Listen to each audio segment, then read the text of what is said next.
નમસ્કાર, મારું નામ કૃષ્ણા છે અને બહુ ઓછા લોકો છે એ એવું જાણે છે અને અમુક જે સ્ત્રીઓ છે એમને પણ જાણ નથી આ વસ્તુની. તો મારી બહુ ઈચ્છા છે કે હું આ વસ્તુ ઉપર બોલું અને બાબા સાહેબ આંબેડકર જેમણે સ્ત્રીઓ છે એમને સમાન હક અને અધિકાર છે એ અપાવડાવ્યા અને 1942માં એમણે હિન્દુ બિલ કોડ છે એની રજૂઆત કરી અને જેમાં સ્ત્રીઓને સમાન અધિકાર અને એમને જે આપણી મિલકત હોય એમાં એમને વારસો મળે અને એમને પણ મિલકતમાં ભાગ મળે. પછી એમની ઈચ્છા હોય ત્યાં એ લગ્ન કરી શકે, ઇન્ટરકાસ્ટ કે એમની જ્યાં ઈચ્છા હોય ત્યારે, અને એમને ડિવોર્સ લેવા હોય તો એ ડિવોર્સ પણ લઈ શકે લગ્ન પછી. અને લગ્ન પછી જો એમના ડિવોર્સ થઈ જાય અને એ વિડો થઈ જાય એટલે કે વિધવા, તો એને રીમેરેજ કરવા હોય તો પણ એ સ્ત્રી છે એ લગ્ન કરી શકે.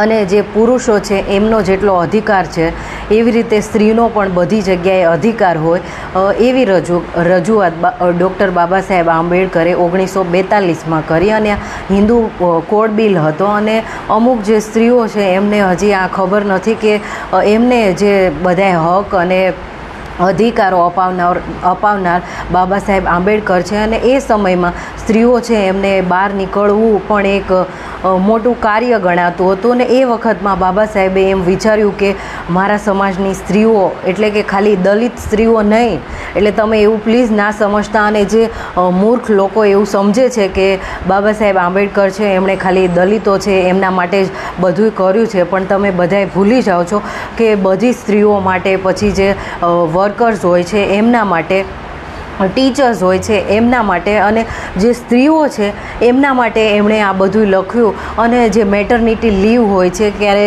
કોઈ સ્ત્રી હોય છે એ પ્રેગ્નન્ટ હોય અને એને રજા મળી શકે, તો આ બધી જે રજાઓની જોગવાઈ તો બાબા સાહેબ આંબેડકરે કરી. તો જ્યારે પણ સ્ત્રીઓ છે એ બહુ એમને ભૂલાઈ જાય અને એમને યાદ ના રહે, તો એમને યાદ રાખવું જોઈએ કે એમને જે બધી સ્વતંત્રતા અને ભારતમાં આઝાદી અપાવડાવી છે.